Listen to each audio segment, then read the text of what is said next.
Booth pregame. You ready? No debate, cause it's off. I'm too official, got the drip, I got the sauce. Bring the proof when it's time to tell the truth. I'll be at the corner booth, find me in the corner booth, yeah. Still standing and defiant. Slay the competition, cause I'm walking like a giant. Bring the proof when it's time to tell the truth. I'll be at the corner booth, find me in the corner booth, corner booth.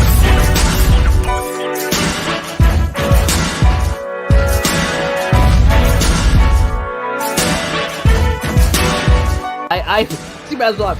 Kate, I feel like I have not officially said this. I've tiptoed around it. Kate, will you marry me? Do I have to answer now? Or No, you have time. You can think about it. You can think about a way to say no without hurting my feelings if you want. Oh lovely. my God. I'll send you a letter. Just don't even. Alright, cool. Thank you. Shit. I'll send you my address later so you can send it to my house. Yeah, I'm never giving you my address. I don't want you getting that close. Oh, I know. Ladies and gentlemen, welcome into the Korner podcast. We are live here on YouTube. Oh, it's a beautiful Tuesday today, man. I honestly debated on hitting the links today. If I didn't shoot so crappy on Sunday, I probably would have. I'm, of course, your host, Jerry Clem. Alongside nobody. It's just me today hosting. I have a special guest coming on in about 15 minutes as well. Savannah, of course, is working and then going on vacation, and I didn't feel like getting anybody else to host with me. I feel like doing the solo because I wanted to rant today. Honestly, a lot of great moves happened since our live show on Thursday. Shout out to Tailgate in the Quad host Kevin, former co-host, of course, of mine, to come on and, of course, co-host with me and shoot the shit with me for my entire NFL Free Agency recap / birthday show. Also, shout out to our guest in the last minute, Mr. Ryan McCarthy, for coming through as well. It was a good time. It was a good show. It was a good weekend for me as well. I genuinely enjoyed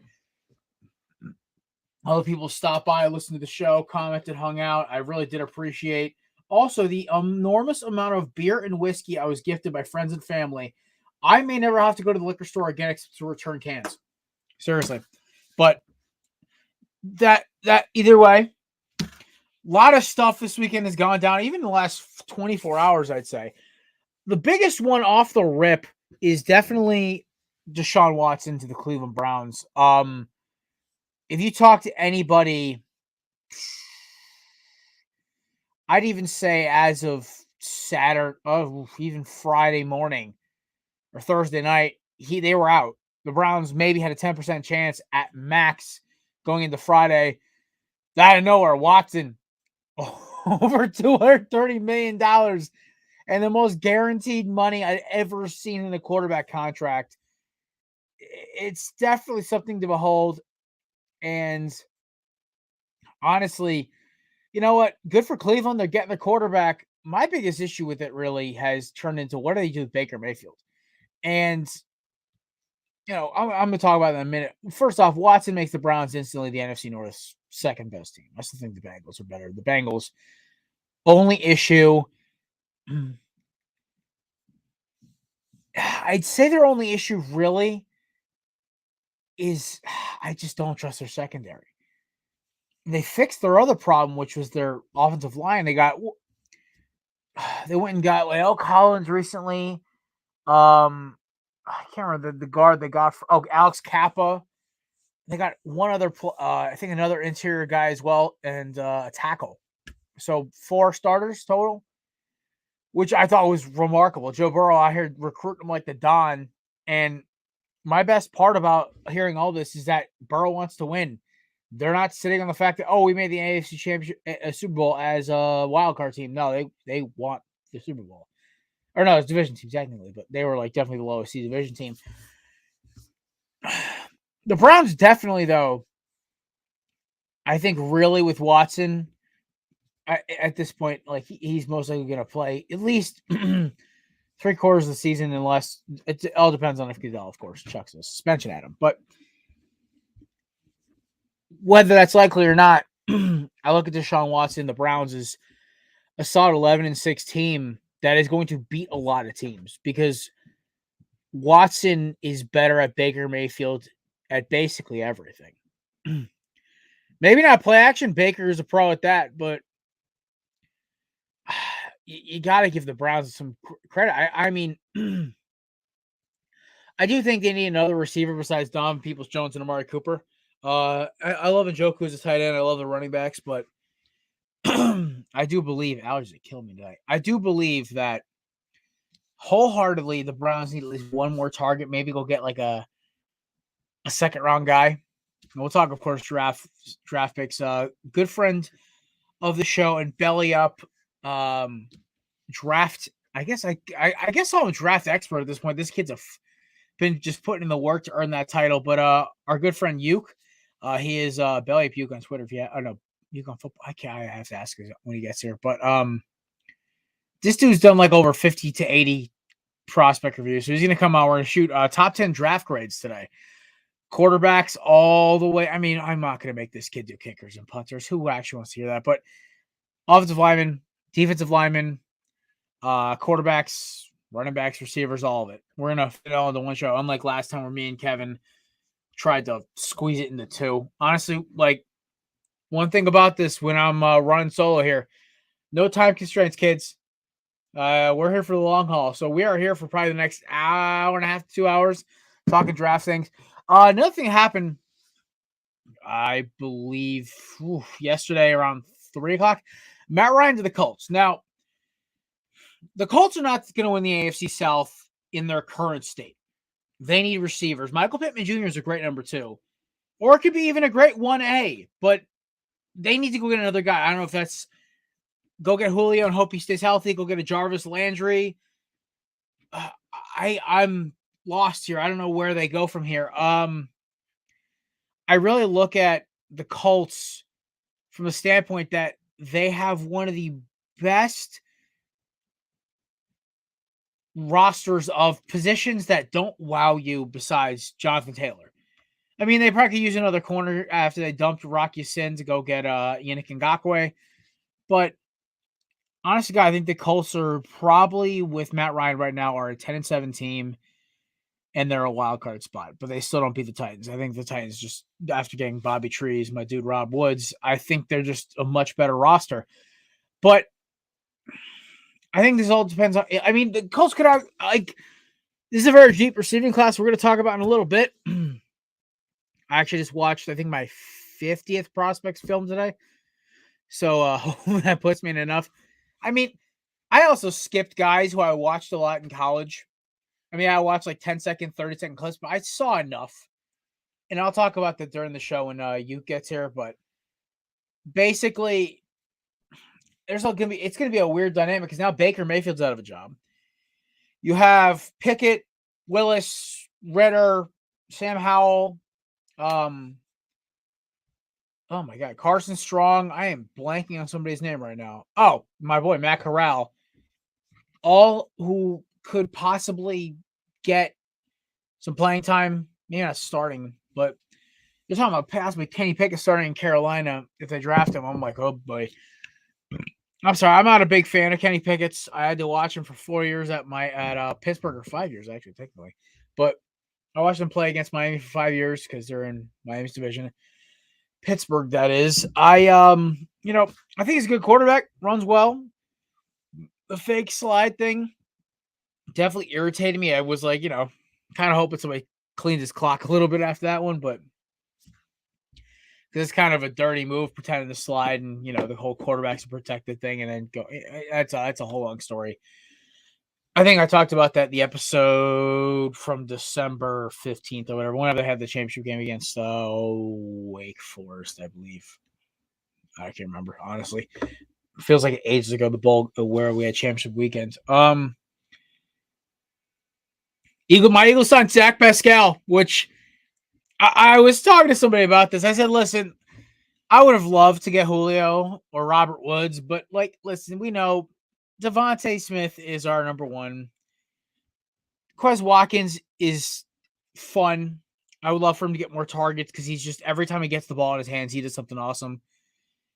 It just means Jalen Reagor is going to get less and less touches, which makes me happy. Even though I tried to hold out hope for Reagor up until week 18 of this year. So, but yeah, no, crazy weekend overall. Leonard Fournette, of course, signing today with the Buccaneers for a 3-year deal. I think it was $21 million guaranteed. Earned $20 million total. I think it was 9. I don't even remember the guarantee number, but either way, I'm a big playoff Lenny guy. You got everyone who listens to the show knows that. I think the bust label that got slapped on him was thrown out way too early. I think Fournette just needed to get into a winning system.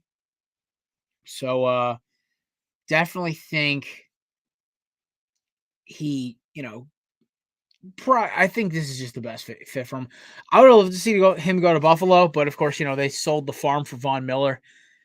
So basically, at this point, Tampa Bay is the best fit for him. I'm also trying to see where the hell they send Saquon now, or OBJ goes, or apparently Bobby Wagner's now waiting.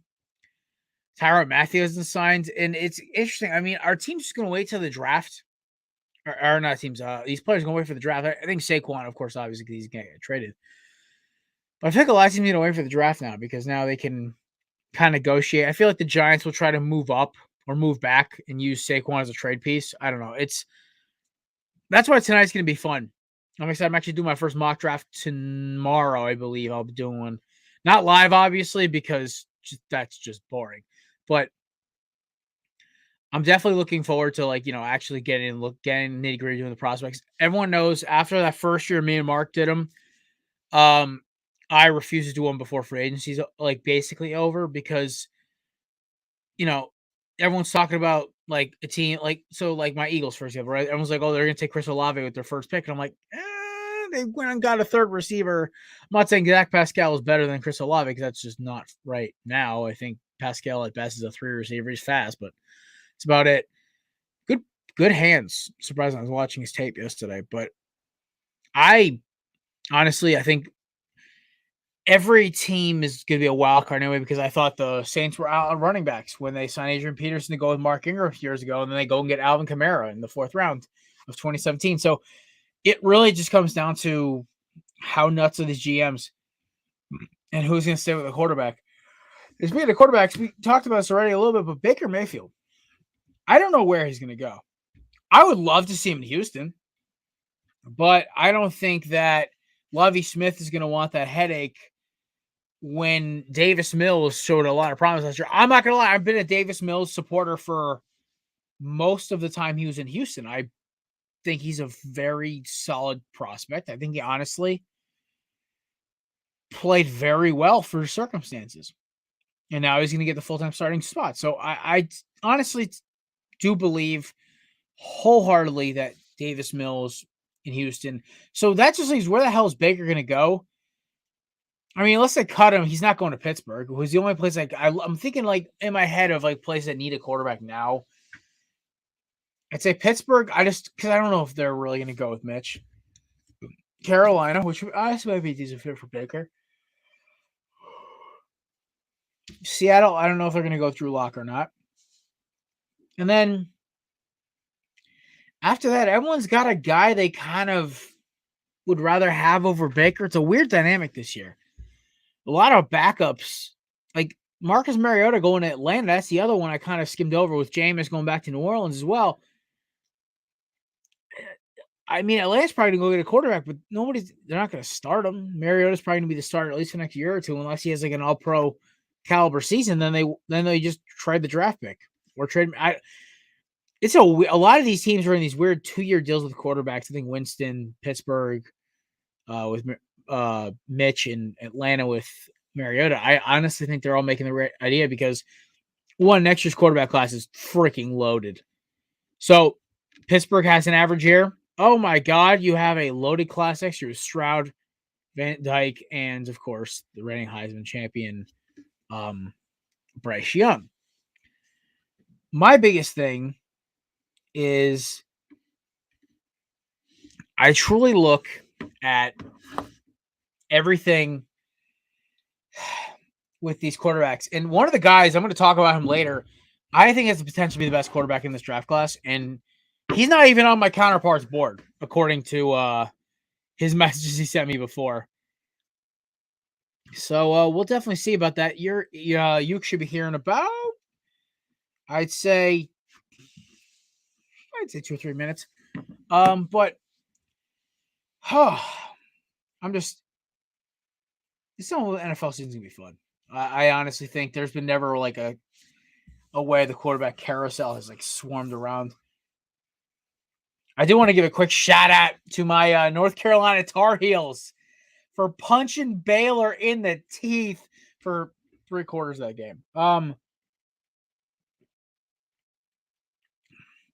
That's not bad. Usually I don't get on. I get on refs a lot. Who am I kidding? But one of my biggest things right now is that North Carolina, an 8 seed, went into basically into Baylor's backyard in Fort Worth, Texas, on the campus of Texas Christian University Credit School. By the way, shout out to them for giving Arizona a run. Holy smokes, that game was fun to watch. I think this weekend was just loaded with great basketball games. I think this is the most fun tournament I've watched in a long time. But the refs during the UNC Baylor game were atrocious. They started swinging that game towards Baylor so hard.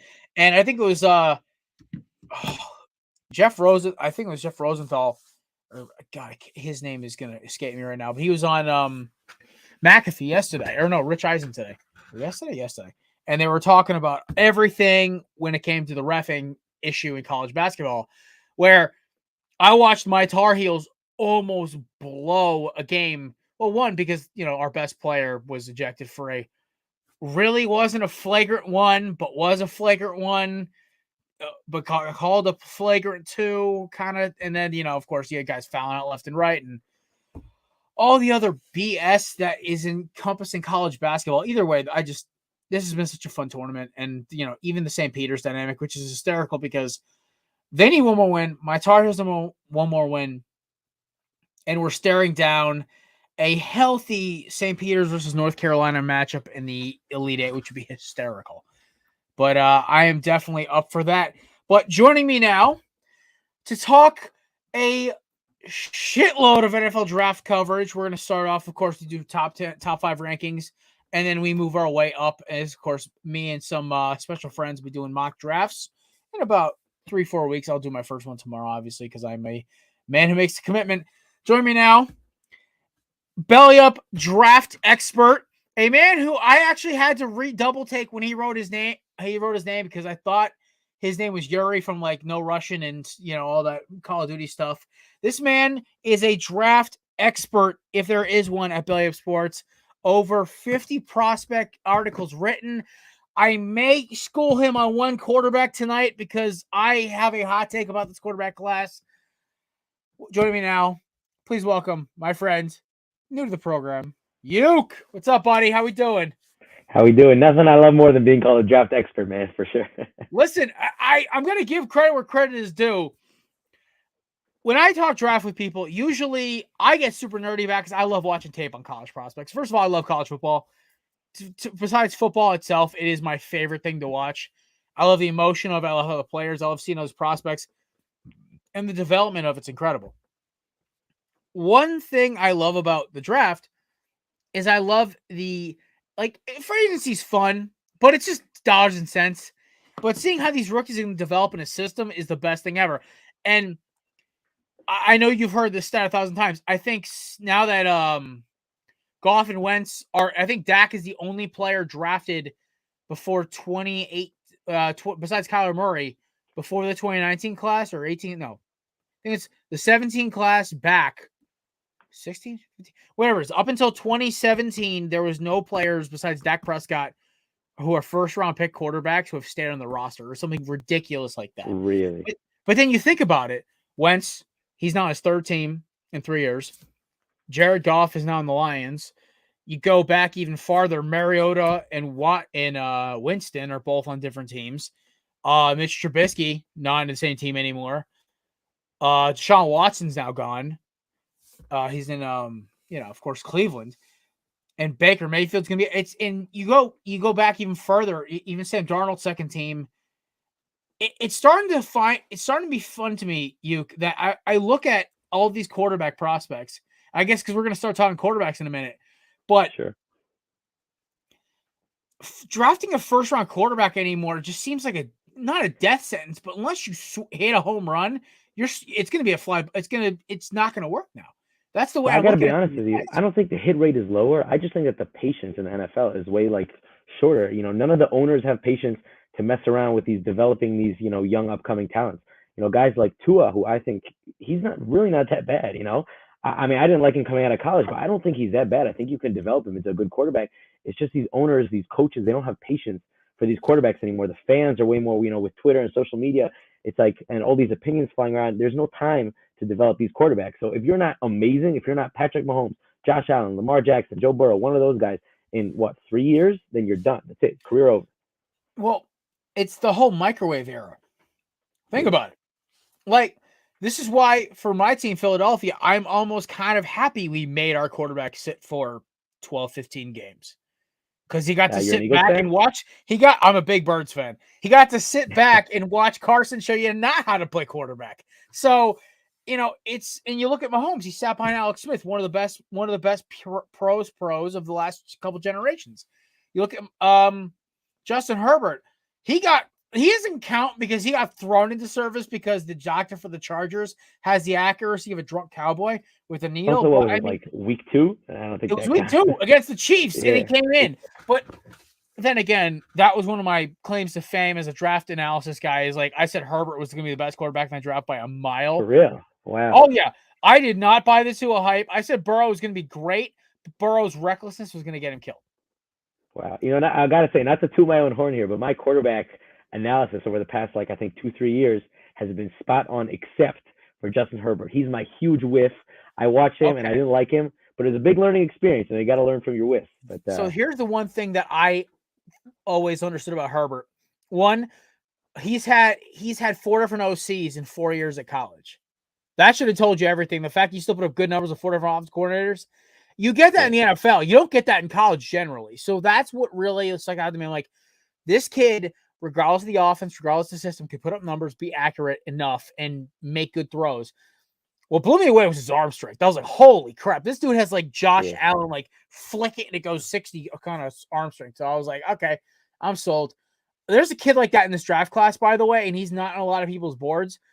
But he got a great endorsement. It's Jordan Palmer, who is like the QB guru now. He's like the QB training guru. I watched this kid. I watched more film on this kid today. And I talked to you about him beforehand. And I know you said you didn't have him on his board. But I'm going to tell you why. I watched this kid for about an hour today while I was on the elliptical and sitting at home prepping and everything else. But I definitely loved everything about this kid. And it's Carson Strong, obviously. I hopefully the Carson thing doesn't scare away too many people because the last Carson that got drafted. But coming from a true Eagles fan. oh my God, listen, I have his 2 jerseys hidden over here. Why are they up? Oh my God, I gotta hide those from daylight. Your best dreams and your nightmares in the span of oh my God. I tried to warn Colts fans. They didn't listen. But listen, man, before we get in the drafts, anything you want to talk about of the topics? I basically talked about what happened over the last weekend. Watson, Mayfield, Matt Ryan, Leonard Fournette signed with the Buccaneers today. Even Zach Pascal going to my Eagles. Like I basically just touched on all the big news. But anything you want to cover before we start diving into draft coverage head on? Now, honestly, I feel like most of the news has been it's been circling for a while, and the opinions have been raging. I don't think there's anything new here. I think maybe if there's one thing I would touch on, I would just say I really, really like the Matt Ryan trade. I think that would be that's great both ways. I really do. I think Matt Ryan is far from being washed. I mean, he's definitely not MVP caliber anymore, but he's still a good quarterback. And on the Colts, I think he can be really good. And I think it's definitely time for the Falcons to just completely just tear that thing down. If they draft a quarterback this year, I'm going to be floored. That's going to be just ridiculous. I could see them going to get like a Desmond Ridder second round. I could easily see them doing that if Detroit doesn't take him with the 32nd pick. That's honestly my mock draft. I have that circled on my big board up on the other side of my office over here because I kind of started scribbling. And I said Raiders to Lions because apparently Dan Campbell loves it. He's a winner. So I was like, okay. Like, I mean, that's the thing. I mean, I love Ritter's tape. I hated Cincinnati's offense. I didn't like how it worked, but he made the best out of it. I'm also a big proponent of quarterbacks stepping up, making big throws. The Allen kind of like Josh Allen, Mahomes, Russell Wilson, like they'll step into a throw and actually put it on the mark. I don't like these dink dunk screen pass shits. It drives me freaking nuts. It hides it's the biggest reason why I don't actually like watching. I'm not the biggest Mahomes guy. Half of Mahomes' offense is him Really? running around like a crazy person and then throwing a screen pass to a freak athlete or throwing a ball on a broken play to Tyreek Hill or Travis Kelce. You know, honest to God, I think the most talented quarterback in the NFL right now is Josh Allen, followed by Aaron Rodgers, followed by Justin Herbert.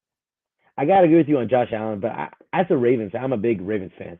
I gotta Okay. say, I every year I mark the Ravens Chiefs on the calendar. Right, that's the one we look forward to. This year we actually finally got that win.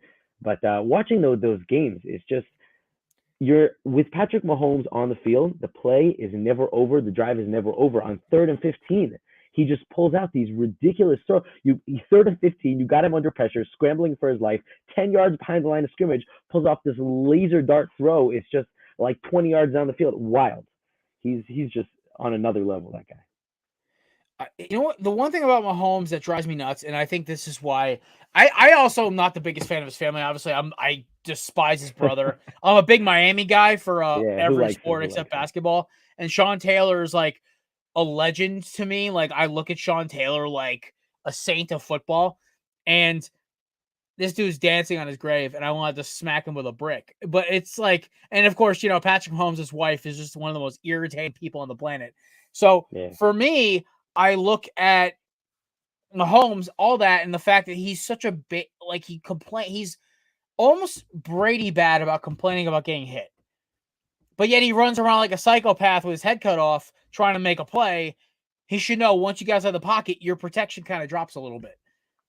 Really, this is funny. I haven't heard many Patrick Mahomes haters. This is fun to hear. I'm not even really a This is hater. definitely I'm a just new like, opinion for me. I respect him for his winning. It's just like, dude, like, people call him the quarterback messiah. He's not. He makes great throws. He makes good plays. But he's also now, you know, not even the best quarterback in his own conference. I argue within a year who would be the best quarterback in the fucking division. Who? I think Justin Herbert will pass him by the end of the next year. I really do. It's too inconsistent for me, but Well, I see what you're I saying. It's also interesting. blame the fact that he, like, Brandon Staley was a rookie head coach and they lost Eckler for half the year. But that's just me. I just, That's true. when he has a decent enough running game, and also, I would take, if you gave Herbert Mahomes his weapons, oh, sweet God. Oh, yeah. Like, the thing is, like, everyone forgets is, like, the Andy Reid is also one of the best GMs, like, at least GM adjacents in football. Yeah. He loads that offense. Yeah, Patrick Mahomes got an amazing situation. That can't be discounted at all. With Tyreek Hill, Travis Kelce, that O line, that defense, coach, general manager, for sure. Of all the places to go to, he really hit a home run on that one. Oh yeah, he totally did. And my biggest thing with Mahomes is that everything's been like rolled into his lap.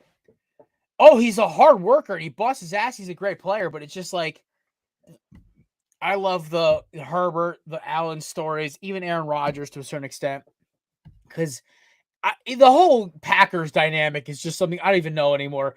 That just, the whole Devontae Adams trade, I think I'm still in shock from it. Yeah. It happened in our live show on Thursday. Me and Kevin, my buddy, he hosts Tailgate in the Quad, we're literally mid-conversation and my phone lit up from Ian Rappaport because I have him. He's the only guy who was like notifications I have marked on Twitter. Yeah. I was like, wait, what? I'm like, Adams is traded? Like, what's happening? Because, you talk to any Packers fan or any Packers insider, oh, they'll work out a deal. It'll be fast. I don't know.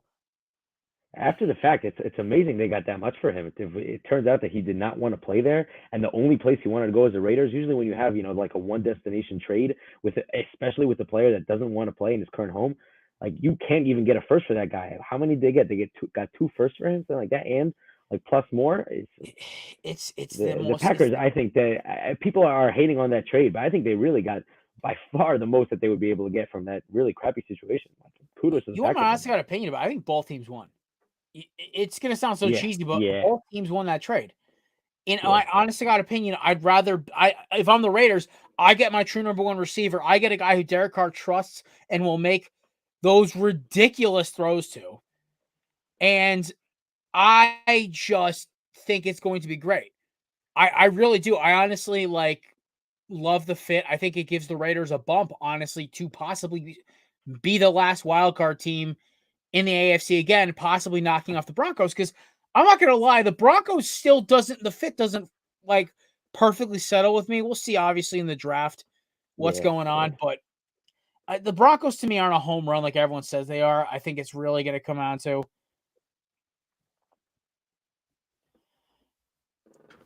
basically, the Broncos thing's off to me. But let's get the draft thing going. Let's do it. All right, so here we go. We're starting with quarterbacks right now. Here's the deal. We'll do our 1 through 5, and then we'll evaluate, and then we'll move on to the next one. Of course, we're skipping kickers and punters, because unless you're Pat McAfee, nobody cares. Yeah. And then we'll probably lob offensive linemen together, because interior and exterior offensive linemen is the dumbest thing on the planet. It's like, listen, I played offensive line in high school. I have buddies who played it at college. Yes, every position is different, but for ratings and time constraints, we'll just lob them all together, because there's probably 1 or 2 guards that actually are good, who are like first round, second round grade guys that actually are going to hear their names. Because most of the best guards, unless your name is Zach Martin or or my guy Brandon Brooks back with when he got drafted by the Texans, or oh god, who's the kid from the the Colts right now? I can't think of his name. Oh, Quentin Nelson. So unless you're one of those guys, that's it. Like, so I actually got to disagree with you on this one. I feel like if we loop all the offensive linemen into one category, 3, surprisingly, at least for me, 3 of the 5 guys would be interior offensive linemen, at least for me, in my top 5. So we can do it however you want. Yeah, we'll see. Maybe we'll do that top 5 full offensive line, and then I'll toss in like an extra 2 offensive tackles after that. We'll see. We'll figure it out. We'll roll with the punches for sure. Yeah, well, I think that's kind of the best thing. Also, I told you before the show, this is a show where we relax, we drink, we curse, and we talk sports. That's basically the environment I try to instill here. Let's do it. All right. Well, on that note, then I just want to throw out you should just be prepared. All right. I love this phrase. I live by. Scared money don't make money. All right.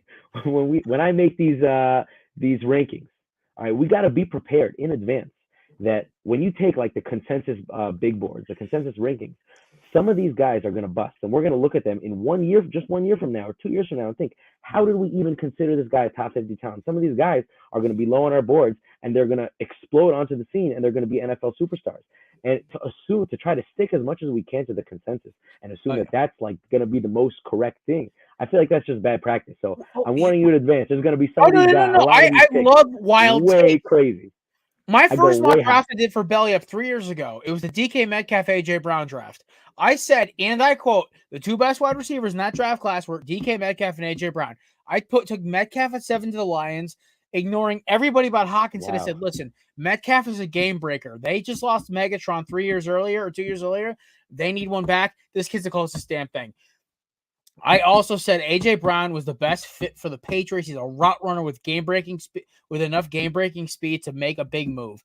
I also said the following year during the COVID draft, I said the sleeper home run pick at wide receiver was Chase Claypool. I said this kid's a freak of nature. He's a big body receiver who can run. I had no idea about all the TikTok bullshit. Hopefully he gets out of Pittsburgh and figures his life out. Or at least Juju leaving Pittsburgh makes things better. But that in mind, I'm going to do my top 5 quarterbacks, and then you will do the same. We'll flip-flop for each position. So at number 5, I have Desmond Ridder. I love Desmond Ridder for all the intangibles and for his mobility, but his arm does not wow me. His accuracy does not wow me as much. I think he's a great player. I just think he's going to be a serviceable starter backup at best. His pro comp to me is a Tyrod Taylor-ish type. Number 4 is Kenny Pickett, Mr. Small Hands himself. I am not the biggest Pickett fan. I've been a Hurricanes fan for the last decade-ish. I've watched Kenny Pickett through his freshman year till now. He's a good player. He's a gamer. Do you think the hands scare me? Yeah, kind of, not really. I don't like his release. I don't like how, his offense was 4 plays with a bunch of variations. You know what? I think he's going to be an okay player. I just think the fact that he's game ready, guys are going to overhype it for potential of the other players. So Number 3 to me is Malik Willis, the freak athlete of the draft. I think this kid has if he, like Dan Orlovsky said it best, if this guy was 6'5", he'd be a top 5 pick. Because he hits arm strength, mobility, accuracy. He speaks correctly. The only reason he went to Liberty is because they had a D1, they had a top level coach there, and he basically they took Bo Nix over him at Auburn. But then again, Auburn is one of the dumbest universities in the SEC. Ask any of our friends at Alabama. This is a very pro Alabama show, at least because half our listeners are Alabama grads. All right. Number 2, Carson Strong out of Nevada. This is my big Really? swinger. Okay, I watched 2 hours of this kid's film now total. Talk about hot take. I love him for 3 reasons. 1, his deep ball accuracy is ridiculous. I see this dude putting a hole through a dime at 50, 60 yards, splitting these tiny holes between hands, coverages, safeties, whatever. And the arm strength is Allen Herbert-esque, like sits back and lets it fly. And it's a quick snap release. There's no like Cam Newton, Colin Kaepernick, big arm sling. It's snappy. It's quick. He's a big dude. He's a pocket guy. His one thing to me that drives me nuts is this dude does not set his feet, but still throws a heater, which means this dude's got a ridiculous arm. If he's off his side foot, off his back foot, leaning forward, side, it doesn't matter. And he's still throwing bombs. I love this kid on tape. The ball placement's there. I think his biggest knock is that, yes, his footwork looks like shit, but that's something you can fix in the pros. It's not like the one thing you can't teach in the NFL, and you know this, you've covered it for enough. You've done enough draft comparisons. You can't teach arm strength. Everything else you can. That's true. And this kid, unlike Jacob Eason, who I was high on 2 years ago, Strong has proven yet and again. He'll sit in the pocket. He'll extend the play. He'll let it rip. To me, he kind of reminds me a little bit of a country version of Aaron Rodgers. Like Aaron Rodgers' type. Big, strong arm, a little mobile, good accuracy downfield. May not be as accurate overall like Rodgers. May not have the freak talent. But Strong to me is the high upside kid in this draft where it's like, holy crap, this kid could be a game changer if he goes to the right team, maybe sits a year like Mahomes did. That's my thing. I love Carson Strong a lot. I think he goes to a team with like a 1 year, maybe in Indianapolis, who just picked up a certain quarterback who's going to retire in like 2 years. I think that's a perfect fit for him. And then Matt Ryan and Carson Strong, that's a very interesting comparison right there. They play very similarly. Oh, yeah. And my number 1 is Matt Corral. I love this kid. I love everything about him. I love his moxie. I love his arm strength. I love how reckless he is. He is Baker Mayfield with a better arm. He's Baker with a better arm and less bullshit. Big knock on Baker.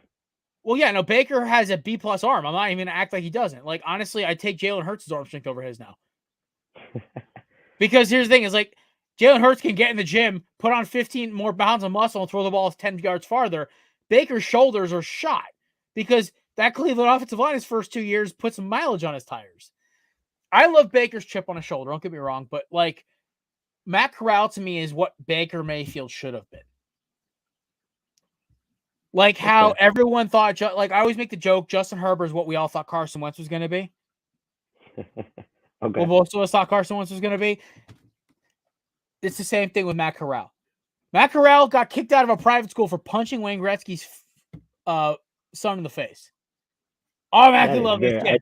Automatically love this kid. On top of that, because I'm not a big Wayne Gretzky guy at all. I'm a big Mario Lemieux truther. Here's my thing about Corral. Every time I watch him play, it's electric. It's energy. It's swagger. It's good big throws, attacking the ball downfield. Yes, it's maybe not the most pro-ready system, but Lane Kiffin has never really had a problem with punching out offensive prospects. So I'll take Matt Corral and his arm strength and his swagger. Maybe tone it back on the scrambling, but dude, he's got everything I want in a quarterback. If you said to me tomorrow, hey, the Eagles need to win 10 games you need a team to win 10 games tomorrow. With the roster they have, you get to choose one of these quarterbacks, but they have to be ready day one. I say Matt Corral. I do. Very interesting. I love Malik Willis. I love his upside. I love Carson Strong. I love his upside. The other three guys, whatever. I do not like Sam Howell at all. Really? This dude went Why from is a that? Heisman front runner and dropped off the board. I watched him multiple times because I'm an ACC football guy. Half the time he would beat you with his feet, and half of that he's not even that mobile. He's just a big dude and hard to bring down. And a lot of these tackles are tackles that pro guys would make. Yeah, His that doesn't work in accuracy's the NFL okay. for His sure. delivery's okay. Honestly, Sam Howell to me is Sam Darnold with more swagger, less ghosts, maybe a little less arm talent. That's it to me. That's what he is. Sam Howell to me is Sam Darnold. That's what he is. Very controversial. Carson Strong, QB2. Sam Howell, not even top 5. Man, you love to hear that heat. You love it. All right, I'll hit you up with my 5. All right, I'll start off, by the way. I'll just go on a little bit of a rant right now. Just be prepared. All right. I'm categorically against how much everyone says this year's quarterback class sucks. All right. The way I see it, yes, the way I see it is at the beginning of the year, they look at the top quarterbacks. They say, all right, how many quarterbacks do we have from the true blue bloods? We have a top quarterback from Alabama. They have a top quarterback from Ohio State, LSU at the time, Clemson, Oklahoma, places like that. And if there isn't a quarterback from there from the beginning of the season, they mark down that quarterback class. This is a bad quarterback class. But that doesn't even make any sense. It's not like all of the good quarterbacks in the NFL. There's no big names. It's not like all the good quarterbacks in the NFL are even from the big. Yeah, you got Deshaun Watson, Joe Burrow, guys like that. But most of the thing about Aaron Rodgers from Cal, Matt Stafford from Georgia, and Georgia back then wasn't a huge power. Alex Smith from Utah. Okay, sure. Yeah, Patrick Mahomes, Texas Tech, Josh Allen, Wyoming. Okay. Lamar Jackson, Louisville, all these guys, these aren't from big powers. I will say with your boy Lamar, though, he was a Heisman winner. That's the one thing I will knock on that argument. Yeah, okay. You're right. You are right, though. Like, seriously, you are right. And it's a media hype thing. Rich, I've been here. I listen to Rich Eisen show almost every day when I'm not listening to McAfee or, PMT or any of this of our boys here at Belly Up. He's been saying the same damn thing. The same damn thing that we've been saying, because this quarterback class is not a bad quarterback class. You want to know a bad quarterback class? 2013. Besides Derek Carr, wasn't even there. Or even 2016. Because I'm sorry, Goff's a game manager. Carson can't throw himself out of a paper bag without a turnover, and Dak Prescott is an overglorified Kirk Cousins. Amari Cooper said it best. That's true. It's an interesting comparison, Dak to Kirk. I never thought. Listen, Cooper was on the money, because that's when I watched the two of them, and I blank out their silhouettes. Besides delivery and arm release, they're the same quarterback, except Dak can run. That's a very fair comparison. I like that. All right, let me hit you up with my top 5. I'll start with number 5. All right. Admittedly, I haven't watched a lot of Carson Strong, and maybe when I watch a little bit more of him, I'd have him in my 5, but he's just out of my 5. But number 5, I have Kenny Pickett, and I do not like Kenny Pickett at all. I wouldn't touch him in the first or the second round, maybe late third round, and I'd throw a flyer on him if I was a general manager. But from what I saw, he's really not that special at anything. All right, and he broke out late in his 5th year, which I feel like that's a much bigger red flag than people say. If you're 23 and half of the college football is all these guys are he's starters. basically a pro player at that point. Yeah, all these guys are starters are 18, 19, 20. Yeah. Some of the starters are 21, but you're at least 2 years older than every single starter on the field. It's not surprising that you're better than them. I feel like that's a big thing. Also, the small hands, that too, I feel like that's not talked about enough. My hands are bigger. Yeah.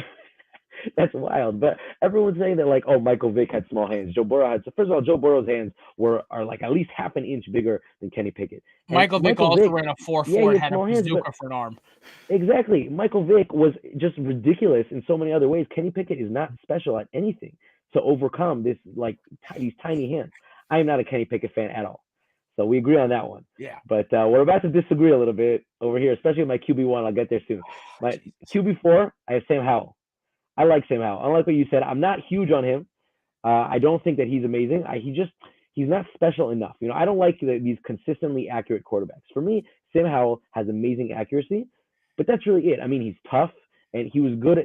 Had good mobility in college, but again, he didn't have elite mobility traits. Like elusiveness or speed or things like that. He didn't have those. So the fact that he was mobile in college, I don't put too much stock in that. His arm, it's good. It's not amazing.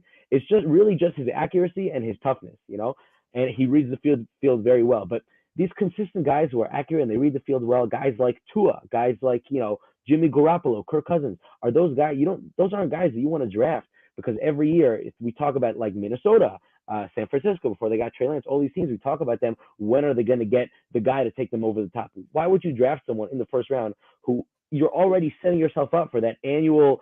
When are we going to get the guy to take us over the top? So I like Sam Howell, but I'm not a big fan. There's not enough special there. There's not enough upside. So that's Sam Howell for me. Then at QB3, I got Malik Willis. Interesting that we're both not high on Malik Willis. I like that. But I love the kid. I just think he's Yeah. going to need a year on the bench. Yeah. The Liberty offense is way too simple for him to be to explode onto the Dude, field. I understood it in 20 minutes. I mean, yeah, I've been covering Yeah. football for 15 years, but it's like I know offense pretty well, but I was like, this is like a Madden offense. It's fucking basic as shit. Yeah, for sure. So that's a big red flag for me. But also Malik Willis, I feel like it's a little bit overblown how good of a runner he is. I mean, he's not Lamar Jackson, he's not Kyler Murray, and he's not even Jalen Hurts. The way I see it, there's the one big thing with Malik Willis is once he stops, he can't really accelerate the way a guy like Lamar Jackson does or Kyler Murray, where they can just stop and then they get you in close quarters and then they just take off. Malik Willis doesn't really have that.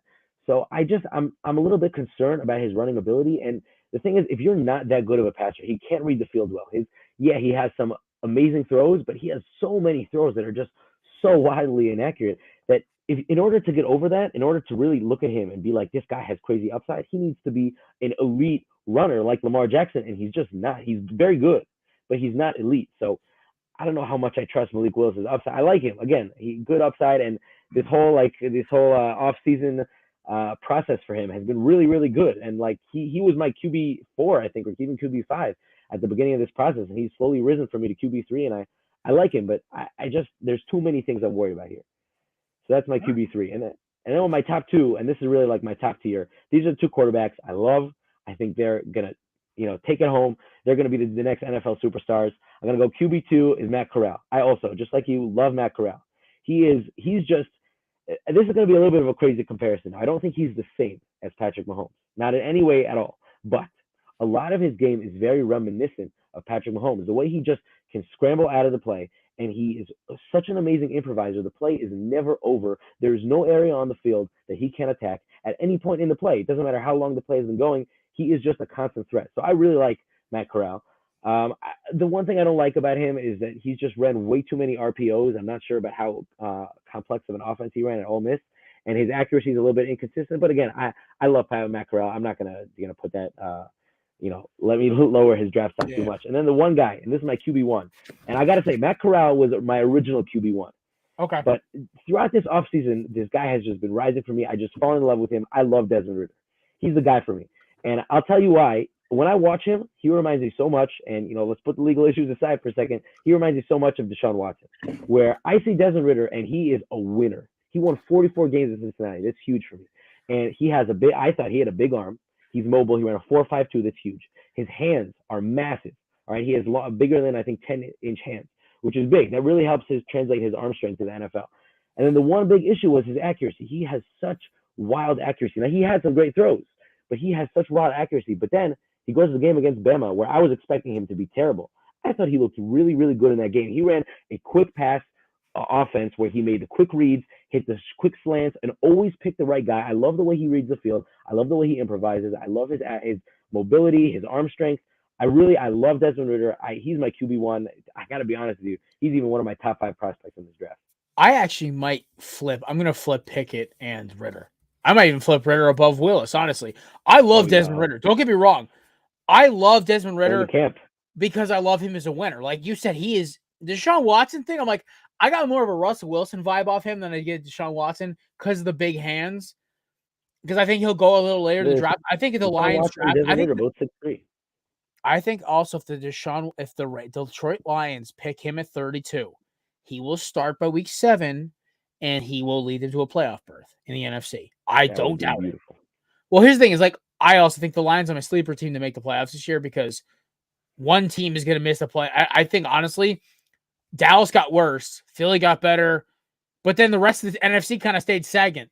I think Cleveland. I think Green Bay got worse, but it's like, God bless all you AFC teams, but the NFC got so much easier.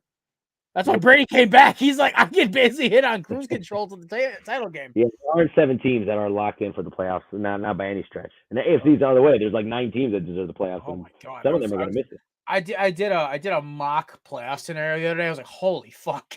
You're gonna have like the first 3 out in the playoffs. You're gonna be like loaded rosters.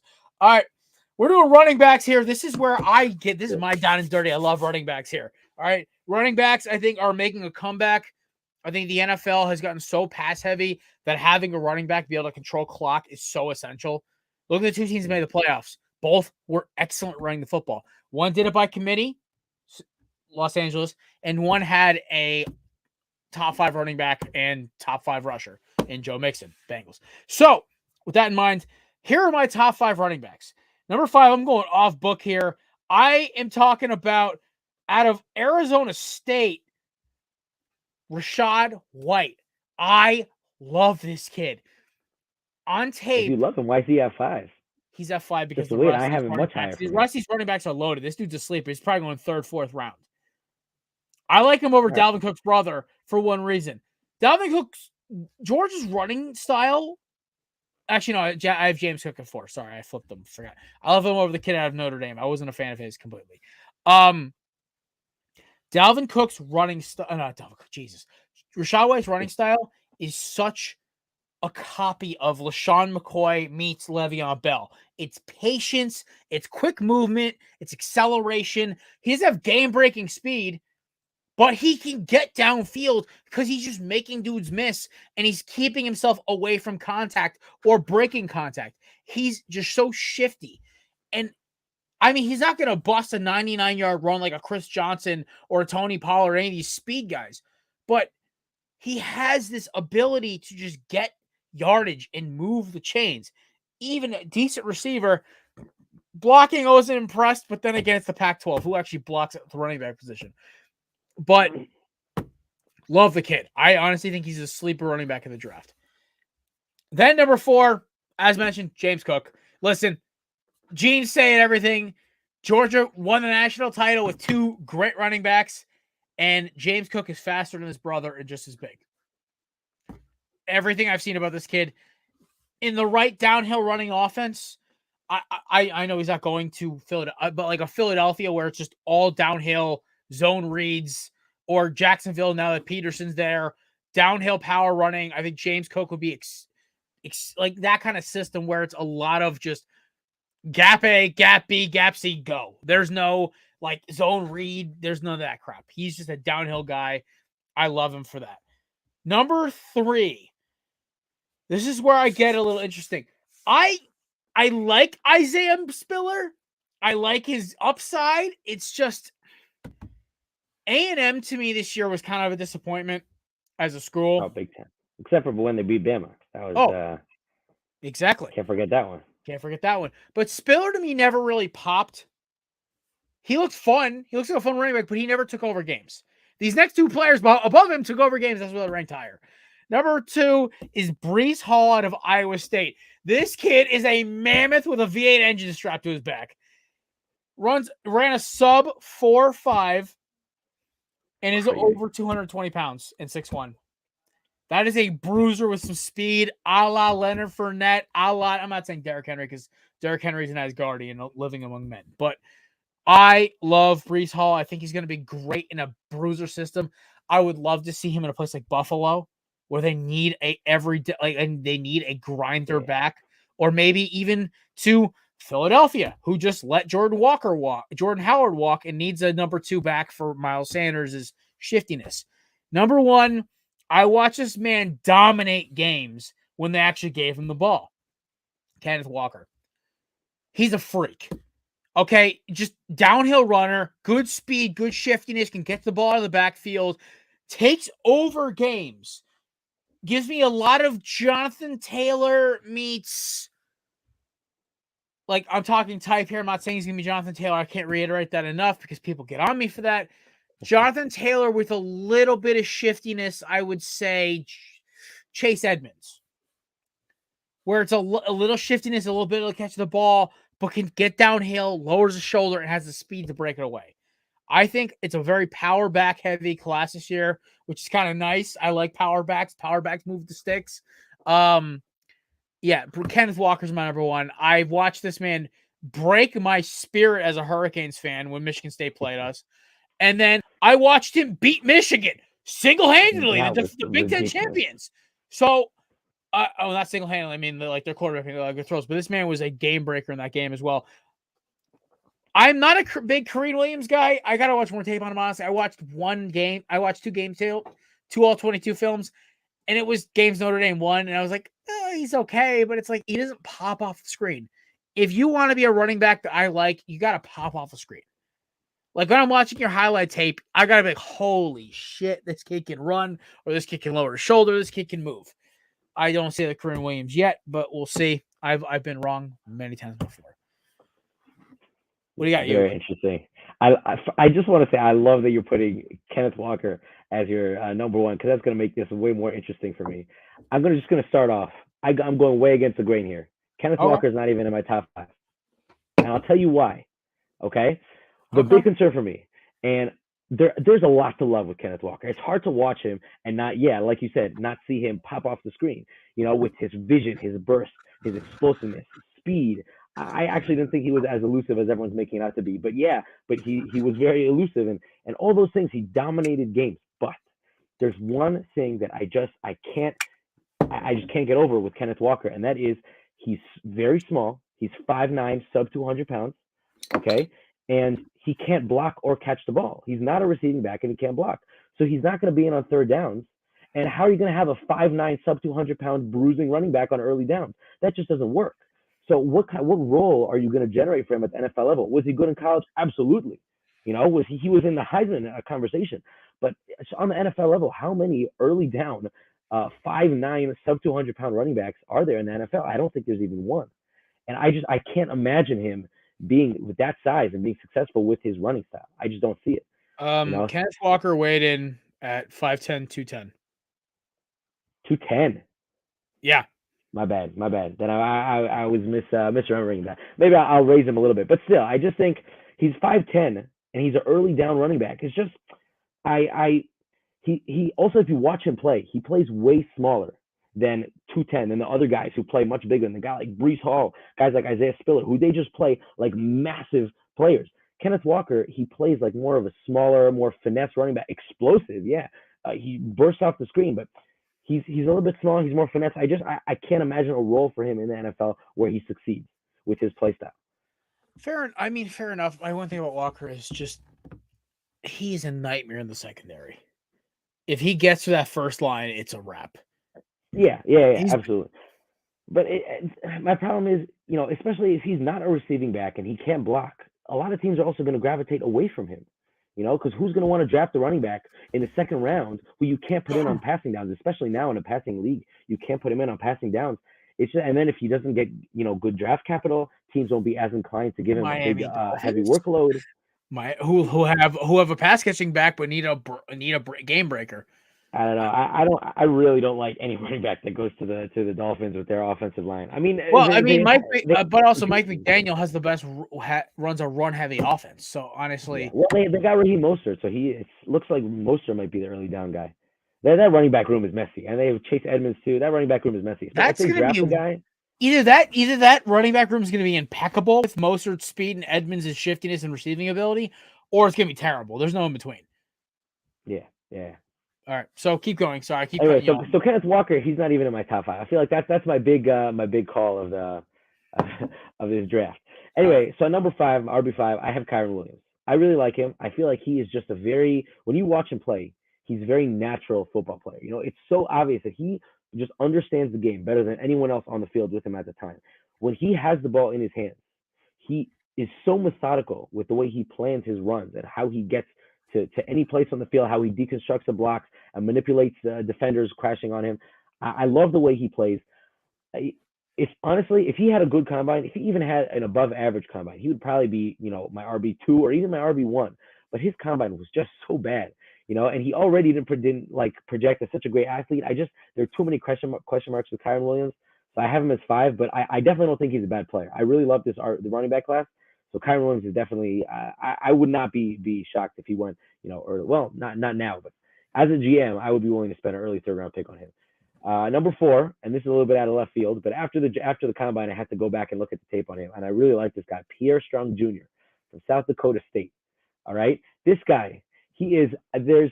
I made this mistake with Jonathan Taylor. I gotta admit, I did not like Jonathan Taylor coming out of college. I really didn't like him, but I learned from that. There's one thing that wins in the NFL, all right, in most positions, and that is if you are big, dominating size, and you can run fast, you have blazing speed, you're going to be unstoppable. Pierre Strong is massive, and he is. I think I don't remember what he ran. I think he ran like a 4.38 or 4.39. Like this guy is. I think he weighs over 210 pounds, something like that. He is big with blazing speed. He plays massive. He has amazing contact balance. I really like Pierre Strong. He's explosive. The one thing I didn't like about him, he played in the FCS in Division II, so that's not great. I mean, I feel like with a running back, though, it wouldn't translate as much as it would with a quarterback. You're right. I agree. That's why I still have him as my RB4, but I would have loved to see him against, better tacklers for sure. Another thing I don't like about him is he does run a little bit stiff. You like for your NFL players to be a little bit more smooth. And when he runs, he's a little bit stiff, but he is just so good at breaking tackles. He's big, he's fast, he's explosive. I really like Pierre Strong. Now, number 3, and I got to preface this by saying Isaiah Spiller, before the combine, before the pro day, before everything, he was my RB1. He was actually, the second I finished watching his tape, I had him as, I think, even a top 15 prospect in his class. I loved Isaiah Spiller. The way he made running backs miss, the way his vision and anticipation behind the line is just next level. There's so many things about him that you need to have on the NFL level. That vision, anticipation, his burst through the line, his size. I mean, yeah, he's not that fast, but, being fast is a little bit overrated with running backs. But I thought he was so good. But at the combine, he put up a really bad combine. He didn't run the 40, but he jumped, I think, a 30-inch vertical, which is bad. His broad jump was, I think, even less than 9 feet, which, I mean, for us, that would be insane. But in the combine, that is bad. That is really bad. That's really bad because we did a mock combine for school when I was a senior year of high school. It was a senior year of college for a sports management class. I think I got like an 8 and 6 inches or something like that, and I'm a 5'10" white boy from Connecticut. So I think like, that's like bad. 8'9" or 8'10". Like that's bad. That's real bad. So that was concerning. And then just now, I think it was either today or yesterday, he ran at his pro day. He ran a 4.63 40 at your pro day, where usually the numbers are better. So I had to drop him all the way run down downhill, probably too. Like, oh my god. Yeah, I love Isaiah Spiller's tape. I really do. And if it weren't for his bad athletic testing numbers, I would have him as my locked-in RB1, no question. But with such bad athleticism, I have too much pause with him. I love his tape. I'd love to see how he translates, but I have too much pause. My RB2, and this is a guy I love. This is a guy you brought up that you love. I'm surprised you had him only at 5. I love Rachaad White. He's my RB2, and I got to tell you, by the time draft time comes around, I might even put him as my RB1. I love Rachaad White. He reminds me so much of Alvin Kamara, the way he runs. I like that comp too, honestly. I really do. Yeah, you can tell he just understands the game so well. The way he makes people miss. He's not, at least when he played, his play speed is not that much faster than anyone else. He's not extremely shifty with start and stop, change of direction, but he just makes everyone miss at such a methodical and elite level, And then he came in the combine and he ran I think a 4.47, which is really good. He's pro ready, he's natural, he's a great receiver, he has amazing vision. He's just amazing at everything. I love Rachaad White. I to be honest, I don't really have that much to that many negatives to say about him. That's why I think he might end up being my RB1. One upside was he didn't break a lot of long runs, but he never had to. Yeah. So and he has 4.47 speed. So I mean, if that's he why gets to the second level, with Sean McCoy, Le'Veon Bell comp. Yeah, for sure. Also with his patience, yeah. So I love Rachaad White. He's a guy I'm pounding the table for sure. And then at number 1 is Breece Hall. Now I gotta say, of all of the number 1s I have of all positions, this is the number 1 I like the least. And I'm not saying Breece Hall is bad. I love Breece Hall.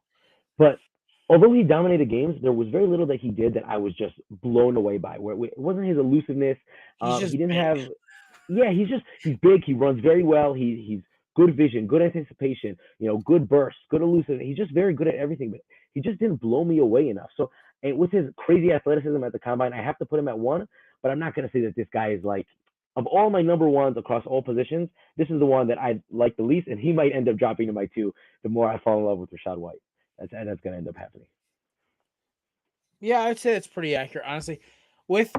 I will defend Walker only because like I do like Walker's playing. I also think Michigan State's offense hindered him so much.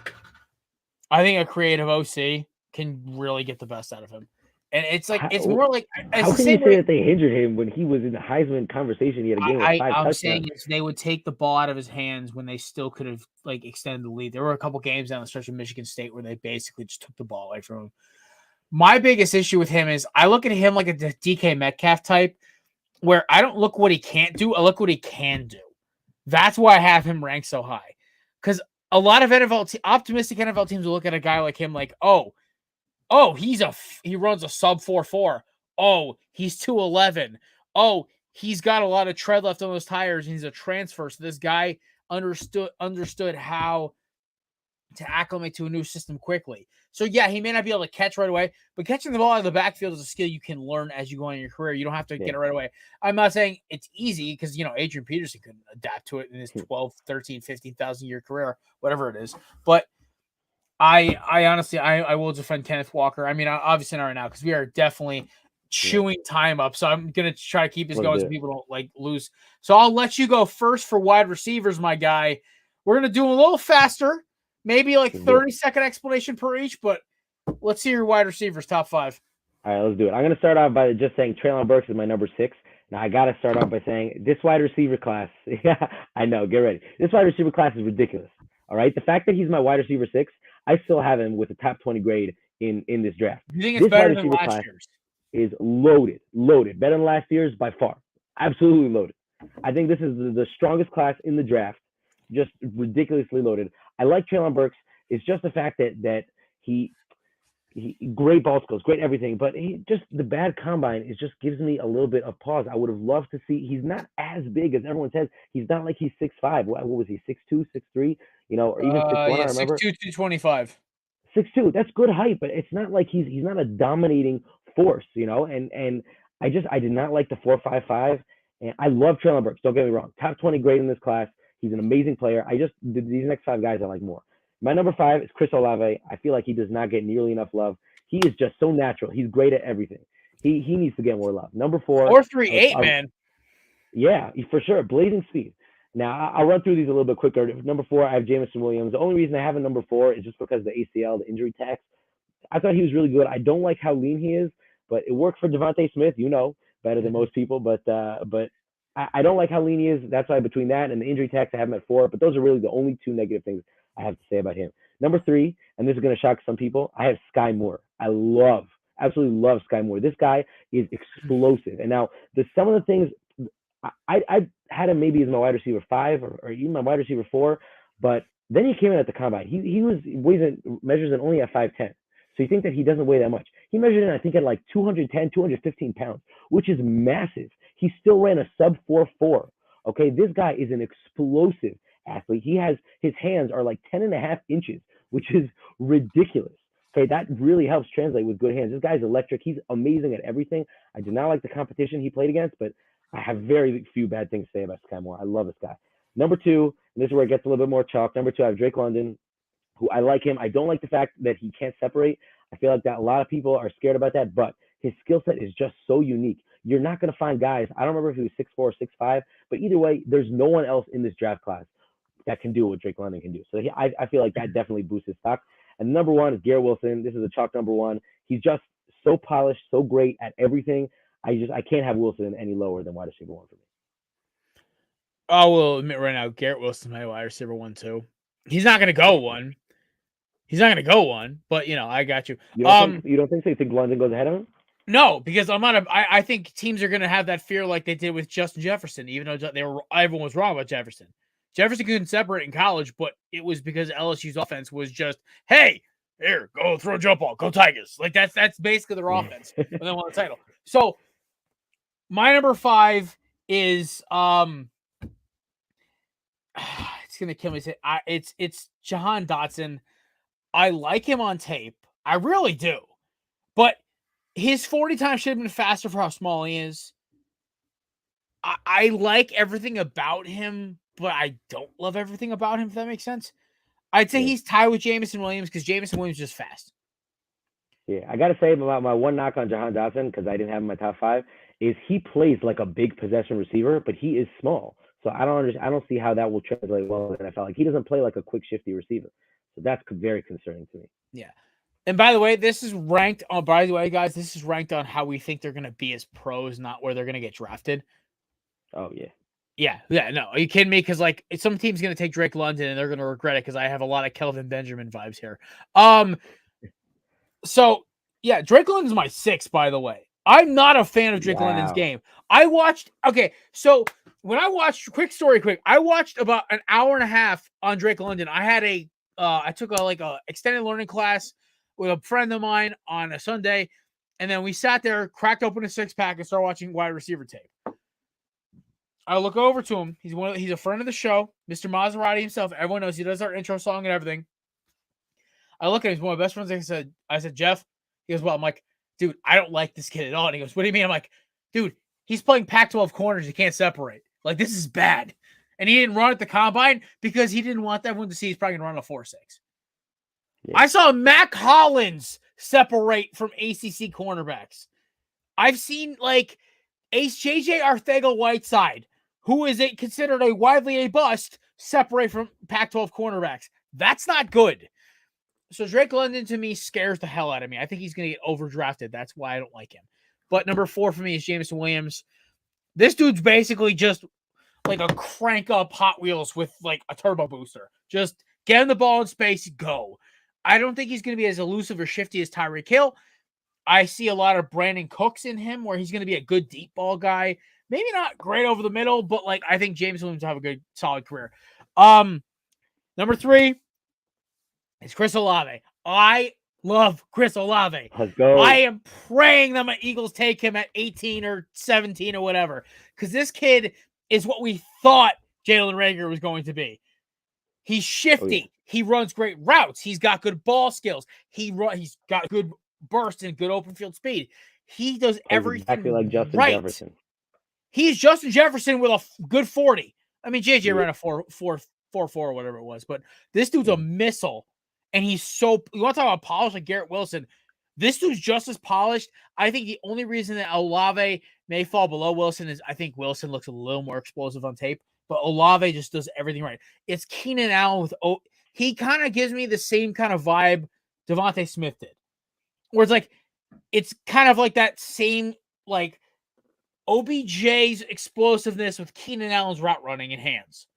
That's the kind of, like, what I put him in. Number 2, I have Treylon Burks. I don't give a fuck about his 4.55 40 time. I guarantee his pro day he'll run a 4.49. That's fine by me. Mike Evans is his pro comp for me. He may not be as tall as Mike Evans by an inch or two. This kid on tape, all I saw him do was body and dominate SEC corners with an okay quarterback. He just did it, and he did it. This is the classic of game tape over combine to me. Treylon Burks is the most talented receiver in this class besides Garrett Wilson, in my opinion. There's no issues with me with his route running for his size. He's a big dude. He can move.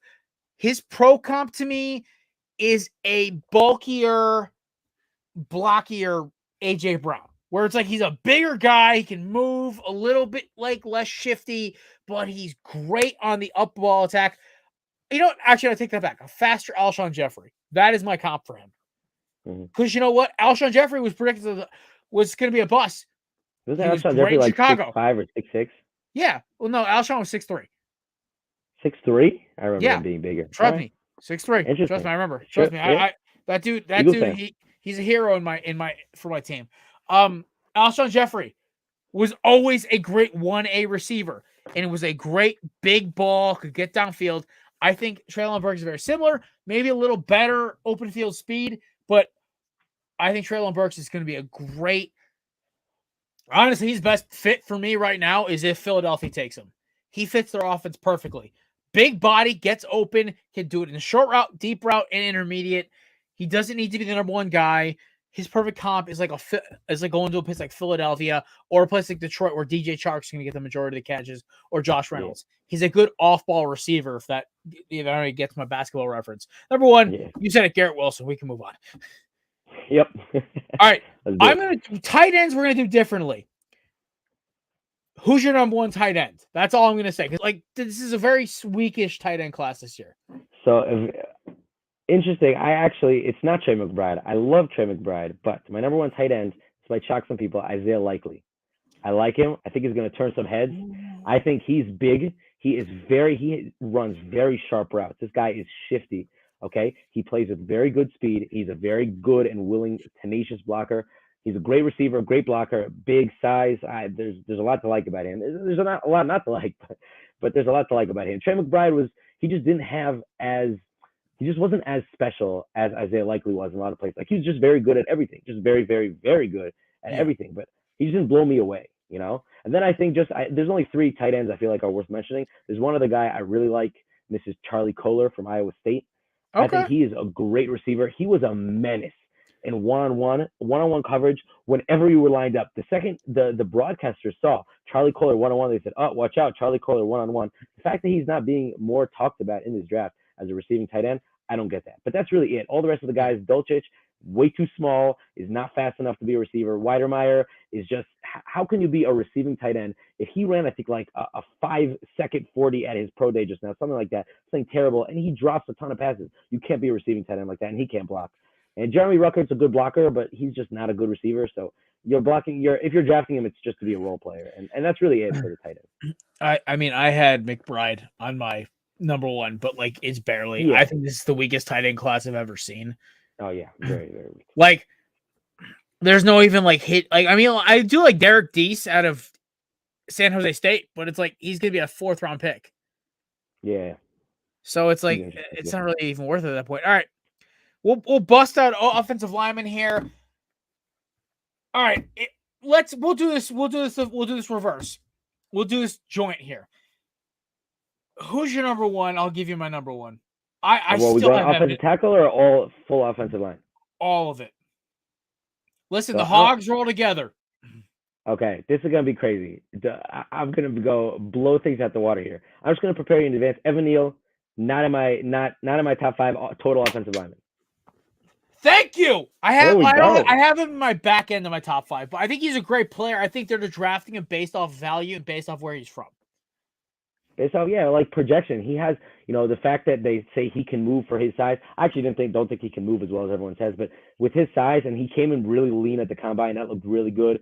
So that might boost his stock, but for me, but just the way I see it, my main thing with Evan Neal is he just looked so bad on tape. He got beat so many times, and he just could not keep up with edge rushers. And the one thing is, everyone's saying, oh, he has so much athletic potential. Well, you know what? If you spend 3 years under Nick Saban and he can unlock your athletic potential and make you be a great player, then I'm not saying that you can't happen at the NFL level, but I'm a lot less confident that his athletic potential is just I'm not going to take a number 1 overall for something like that. Not even close. And I think the only reason he would go is because his pro comp is a certain Australian tackle for a certain team in Philly, who now the current head coach of Jacksonville drafted in the 7th round. His pro comp is Jordan Mailata. By the way, Jordan Mailata is one of the best emerging left tackles in football. Yeah, very underrated. Who's a monster of a human. So is Evan Neal at 6'7.5". Yeah. My biggest problem with Neal is, one, the edge rushing. I watched that Georgia defensive line smoke him. It was bad. I played edge rusher in high school. I know what to look for. I have buddies who played it in pro games. I have buddies who played it in college. The issue is with edge rushers, a good edge rusher, it's all about the first 2 steps, and you know if they've beaten you or not. And also, it's after the first 7 when they've got you blocked to your motor stop. This guy wouldn't be able to block a Javion Clowney. This guy wouldn't be able to block a Josh Sweat, a Montez Sweat, a Chase Young, DeMarcus Lawrence. I'm just thinking of guys, just random guys. Like Josh Sweat's, I guess he's the best edge rusher on Philly right now. Maybe Hassan Reddick couldn't block Hassan Reddick. Because here's the problem. It's great. I love that we agree on most of our hot takes on this. He can't. My problem is he can't block speed guys. That's my issue. Yeah. He's a big dude. Yeah. I mean, yeah, he looks great, but he's not like he's Tristan Wirfs, who's a freak athlete. This guy's Yeah, okay. he's my OT3. You know, I have Equanu and I have Charles I Cross have ahead him of it. too, but yeah, no, I agree with you there. I like Cross though. I'm not gonna lie. His tape is getting better. I'm a Yeah, big Charles Cross guy. He's growing on me, but I think Icky's my favorite. I just love his yeah. freak He's nature. my OT1 also. I watched him block Miami's stud top 5-star prospect D tackle into the turf, and I was like, oh my god, this kid's a monster. So Yeah, yeah, no, Equanu, he's our consensus number one. oh yeah, and I was gonna, I was the only gonna run interior guy through. Yeah. I like Kyle Lindenbaum, but then again, he's a consensus best center in the draft. So So I'm just gonna run through. I'm actually gonna split it. I'm gonna run through first my offensive tackles, and then I'm gonna do my interior because the way I see it is there are enough interior offensive linemen that I feel like if I were to rope them together, we'd be missing out on some guys. So I'll just run through my OTs real quick. Number one, Equanu. We spoke about that. Charles Cross. I love him. He is a ridiculous athlete, very smooth. I just don't like he's not powerful enough. He doesn't have the anchor. A lot of guys bull rush right through him. I did not like that. And at the NFL level, that gets even more serious. So that's just one knock on Cross. Other than that, he's just ridiculous. I love Charles Cross. Number three, begrudgingly, I have Evan Neal. At the end of the day, I can only rake him so low. Number four, I have Bernard Ryman. I just want to say I love Bernard Ryman. Before the Senior Bowl, I had him as my OT2 before Charles Cross even after Ickey Kwan. I love him because he is not only powerful, has a great anchor, but he is an athlete. All right. But then at the Senior Bowl, he got absolutely worked by everyone. He just got beat way too much. And I was like, if he can't handle that, so I had to drop him to my OT4 and then OT5. This guy's getting a lot of hype, but Trevor Penning, doesn't seem like he understands the game well enough to be a star offense tackle at the NFL level. He just doesn't have that processing that you like, the identification of blitzers and things like that. So that was concerning for me. Although he is nasty and a great athlete. I had basically the same top three. I just had Penning and Raymond flipped. I had Penning at 4. Listen, like no at left tackle, you just need to be able to identify who's coming off the edge at some points. I think with enough right coaching, he's fine. I love Raymond, I really do. The problem is it's just when Penning's Penning's on. I'm also the biggest Charles Cross stan because I'm the biggest fan of all athletic tackles. I think it's the most underrated thing to have in the league. If you're because like edge rushers are getting freakier and freakier. Like, I mean, look who my Eagles just signed. Look who your Ravens have as edge rushers. But can Charles Cross really stop like Aiden Hutchinson coming at him full force? I don't think fair. So. I think 9. Right. I think out of 10 reps like that, I think Hutchinson gets the better of him like 8 of those, maybe even 9. Fair. All right, I'm gonna bang out my 3 interiors quick, and then you give me your 3. I have Lindenbaum, Green, then Johnson. I love Kennard out of Kentucky. I love their system. I love how they run the ball. I love how everything goes in Kentucky. I think the Kentucky football program is up and coming. It's going to be a big staple in the SEC next couple of years.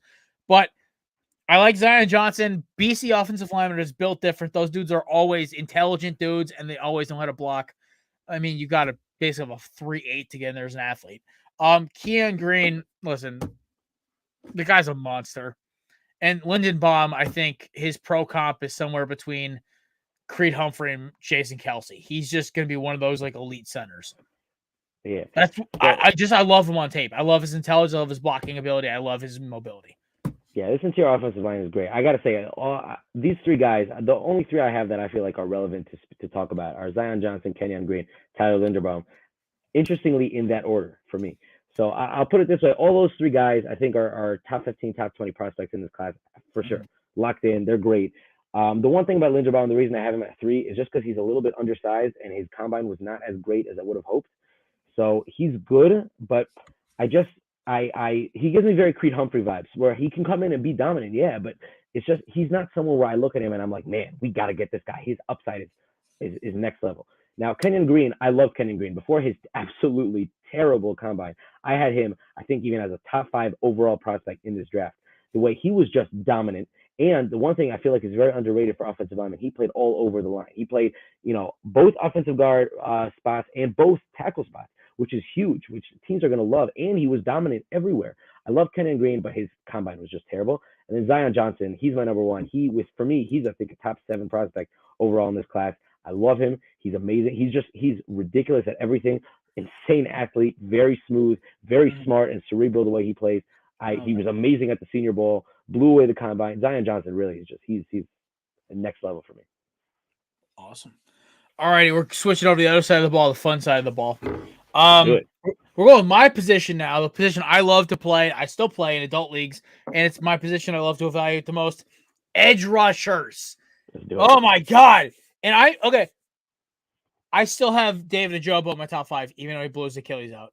Really? I had to drop I him. love his tape. I really do. Yeah, I think but Achilles for an athletic and explosive, type of guy, that's a little bit more concerning. If like Karlaftis blew his Achilles, I wouldn't drop him as much. But for Ojabo, someone who his whole game is built off of his athletic development. I'm not the biggest Karlaftis guy.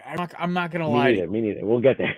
Okay, so all right, number 5, I have Ojabo. I love his game. I love his explosiveness. Listen, Jalen Smith was able to come back from a horrific knee injury.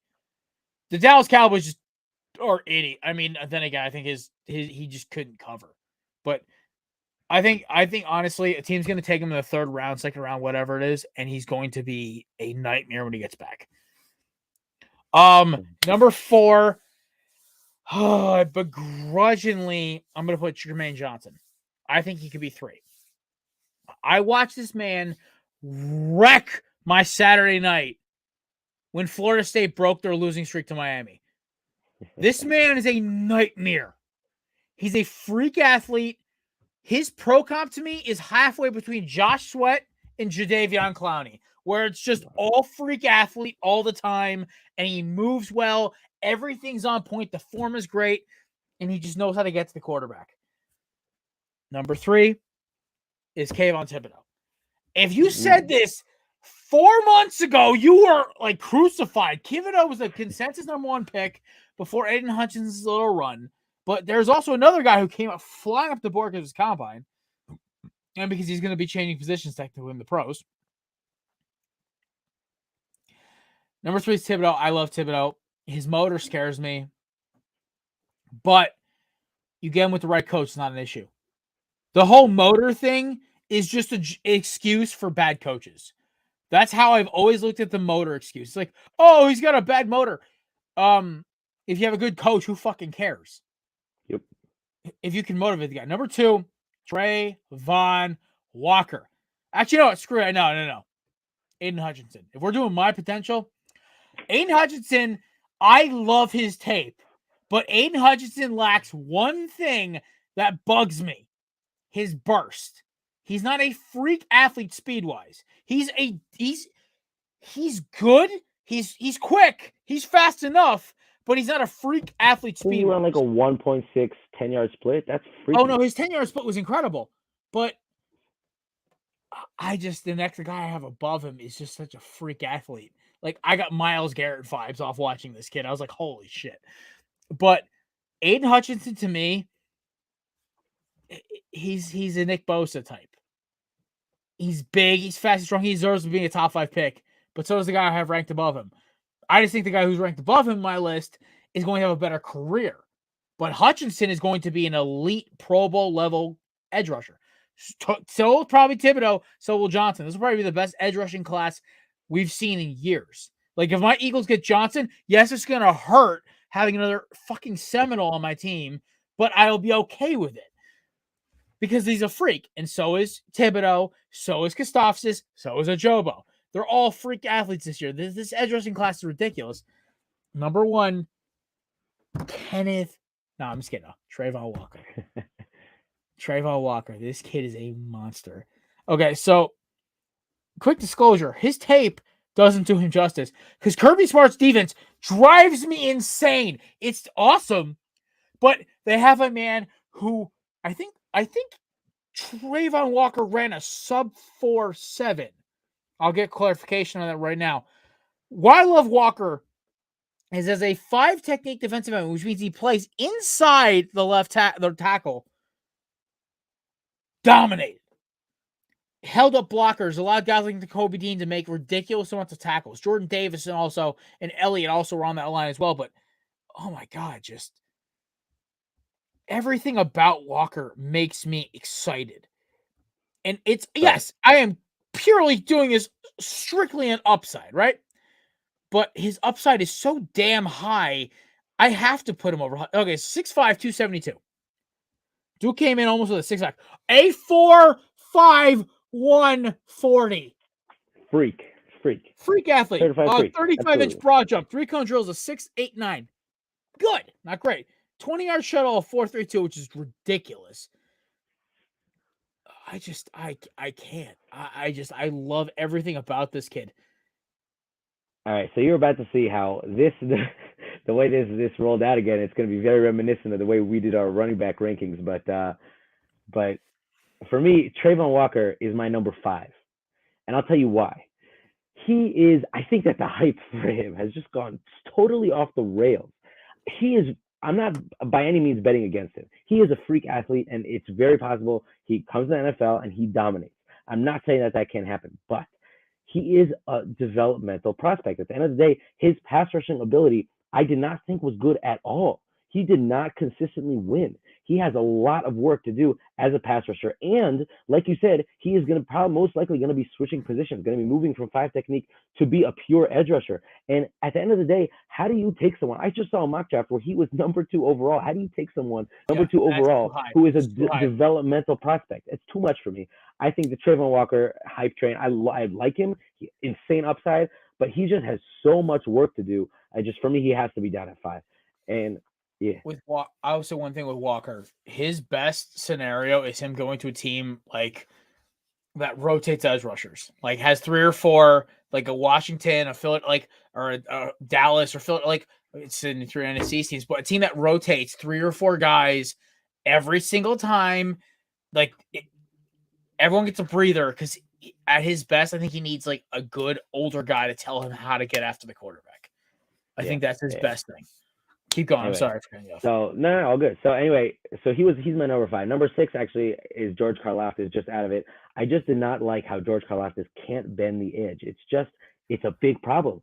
It's way too likely. It happened. They even did it in college where the better coaches schemed against him. They left him unblocked. They didn't even block him. And then he just can't keep up with the elusive runners in space and with the quarterbacks in space. He just can't do it. So I did not love Karlaftis. He's insanely powerful, but just there's a lack of agility and bend. That's a big problem for me. I think he needs to switch to a 4 technique while Walker needs to go outside. Yeah. If he I think a 3-4 scheme, I think a 3-4 scheme, perfect for him. Yeah, I like him a little bit more if he switches to inside. Anyway, number 4, I have Boye Mafe. This is a little bit of a out of left field also, but I love his athletic potential. Not gonna lie. Yeah, his tape, I love the athletic potential, and his tape was good. It wasn't amazing. It didn't blow me away, but he was very good. And then at the Senior Bowl, he exploded for 2 sacks, 3 tackles for a loss. He had a great, he has a great body type. He's also, like Trayvon Walker, more of a developmental project. And Trayvon Walker is a better athlete, but Boye Mafe had better tape. So I put Boye Mafe a little bit ahead of him. Then at 3, I have Jermaine Johnson. I really like Jermaine Johnson, also crazy athlete. I didn't see on his tape anything that really blew me away, anything that I looked at him and I felt like, man, this guy is a freakish pass rusher. He was just very good, And then number 2 and 1 is the chalk. I have Kayvon Thibodeau. I feel like all the flaws about him are a little bit overblown. This guy is a freak. He's still very motivated. I think that people are just blowing this way out of the water. And then number 1, and my number 1, I think actually my number 2 overall prospect. My number 1 is Kyle Hamilton, but we'll get there. My number 2 overall prospect, Aiden Hutchinson. I feel like I don't really even need to say anything about it. He's just a perfect prospect. He just does everything right. There's nothing, and so many of those things he does at an elite level. I have nothing bad to say about Aiden Hutchinson. That's why I compared him to Nick Bosa. That's his pro comp for me. Yeah. Jared Allen and Nick Bosa was pro comps like that. I'm like, that's pretty good for a guy. Yeah, very fair for sure. I just, it's just 6'7", 260, man, 4'7", 40. Oh my God, it's like, what the hell? We do an interior D-line? We're going to bang this out faster because, it's like, besides Jordan Davis and Devontae Wyatt, it's a bunch of guys nobody really knows. I'm going to give you one sleeper, and then I'll give me, he's also my 5-2. because I watched him play in high school here in New Haven, Connecticut. Travis Jones out of Connecticut. Kid's a monster. Absolute unit, and he's just a great interior guy. And then 4, I have Wyatt, Logan Hall, DeMarvin Leal, and Jordan. I mean, come on. If you don't put Jordan Davis 1, you're an idiot. Like, he's... I guess I'm an idiot. I have him at 4, my man. Wow! I actually am excited to hear this go, because now Jordan Davis won. So let's go. Just say your problem. With Jordan Davis, obviously his combine was ridiculous, but when you watch his tape, he does not play that fast. He plays a lot slower than that. He does not burst off the ball, and he does not have a lot of pass rush moves. He's a great run blocker and also a great athlete. But when you're talking about the interior of the defensive line, his long speed, 4.78 40, how much is that really gonna? I mean, it just says he's an explosive athlete, but he's big. We knew he was a good athlete. It's just his game is just not that developed. He's a crazy, good prospect for sure, and I have him definitely a first round grade on him. Probably even top half of the first round. The fact that I have him at 4 is not to say that he's bad. I just like the other 3 guys better. Mm-hmm. And So he's good. It's just he's not. He didn't play that fast. He did not play. He wasn't quick. He wasn't agile. He did not have good pass rush moves. It's on tape. He was just not that good a player as his freakish combine made it seem. Anyway, so at 4, he's at 4. At 3, I have Travis Jones. I really like Travis Jones. He's really good. His tape is so boring to watch. He barely did anything. But the flashes he showed were just ridiculous. Every now and then he would just look like he could be a top 10 offense. It's fucking UConn, okay? Yeah, also it's UConn, so you don't know. Number 2, I really like Logan Hall. I feel like he's very underrated. This guy, people are calling him a tweener, but the way he plays, he looks massive. And I really like his game. Number 1, and I gotta say, number 1 by a long shot for me. I love Devontae Wyatt. I'm obsessed with Devontae Wyatt. He is probably one of my favorite draft prospects in this draft. Again, when I compared Matt Corral to Patrick Mahomes, I'm not comparing Devontae Wyatt and saying he is Aaron Donald, but so much of his game reminds me of Aaron Donald. This guy's a freak athlete. The way he's methodical with his hand fighting and with his hand moves, he knows how to play this position better than anyone else, and he is powerful as all heck, and he is a crazy athlete. I love Devontae Wyatt. He's my guy. All righty. I'm a big Wyatt guy. I like Wyatt. It just... I don't know. It's like Wyatt. I really honestly should put Wyatt at my 2. I probably will. Overall ranking, I probably will play with my number 2 receiver above Leal. Nice. But linebackers, we'll speed run these because honestly, besides Lloyd and Dean, those 2 are just built different. The one thing about I have Nakobe Dean number 1 because Nakobe Dean sticks guys. Yeah. My biggest problem with Devin Lloyd is it's always a gang tackle with him. There's never him sticking a running back up in the backfield like I saw Nakobe Dean do multiple times. Yeah. I think Nakobe Dean is an elite level linebacker. I think Nakobe Dean's the best linebacker in the draft. Yeah. Like, I've seen 3 rock drafts where the Eagles take him at like 18, 19. I'm like, please. That's a dominant middle linebacker for the next 10 years with good speed, good side-to-side movement, Devin White, Devin Bush-esque, where it's like Fred Warner, where he's going to stop a guy in his tracks. There's no issue. Where I worry about Devin Lloyd, is he too much of a tweener like an Isaiah Simmons? Yeah, so for me, I actually have it as there's 3 guys I think are relevant. There's Nakobe Dean. He's, in this linebacker class, he's in a tier of his own. The only knock on him is his size, but I feel like that's a little overblown. Then number 2 and 3, I have Devin Lloyd and Quay Walker. I really like Quay Walker. I feel like he's underrated. Quay Walker showed a lot of athleticism, quickness, I got to tell you, there is no other player in this draft that I felt like was more smooth than Quay Walker. Then you got, so Devin Lloyd, I like, Quay Walker. And then I feel like there's like 4 other guys that could all, sneak their way into the end of the first round, like the very end. But 4 other guys, Leo Chanel, Channing Tindall, Chad Muma, and, maybe Brian Asamoah, but maybe not actually. So maybe 3 guys who I feel like could sneak into the end of the first round. This linebacker class is very, very deep, but not so top heavy. So we could kind of move on from there. Fair. All right, corners. Now, I have 4 corners I love. I'm not the biggest fan of the kid out of Auburn, McCary. I liked it. It's not a great tape. I like the other corner out of Cincinnati, too. I can't remember his name right now. Kobe Bryant? Yeah, dude. Like, not just because of his name, but like I like his ability. I like everything he does. Yeah. He does it right. But if you're really talking about cornerbacks, there's four. There's four elite ones that are going to make an impact. It's McDuffie, Stingley, Booth, and Gardner. Rank them In in what whatever order? order you want. What's your order? My order is I have Gardner number one. I love Gardner. I love Sauce. Facts. Did not allow a single touchdown in college. That's a fucking ridiculous stat. 2, Insane. good size, good speed, long. I like long corners because long corners can cover long receivers. His I wrote footwork here is my one note on Sauce Gardner. I wrote here perfect at everything. That's the only thing I wrote on him. He's my number one. We don't need to talk about him too much. Here's the one thing is his hip in because everyone thought this about Justin Gilbert coming out of Oklahoma State a couple of years ago, but they ignored his hips. Sauce Gardner has very loose hips. You watch him run back, his rotation is perfect, fluid. I like Derek Stingley. I think he needs to work on his physicality towards the ball. I think he needs to work on attacking the ball in the air because Devontae Smith owns him, technically has the deed to his name and everything else, but that's a whole other story. I like Andrew Booth too. I like his ball skills. God, he did pick off what's his face last year, Derek King. I think he did. I can't remember. It was one of their corners, but either way, I like Booth. After AJ Terrell started picking up, I'm getting a little better opinion on Clemson corners now. I do like his ball skills.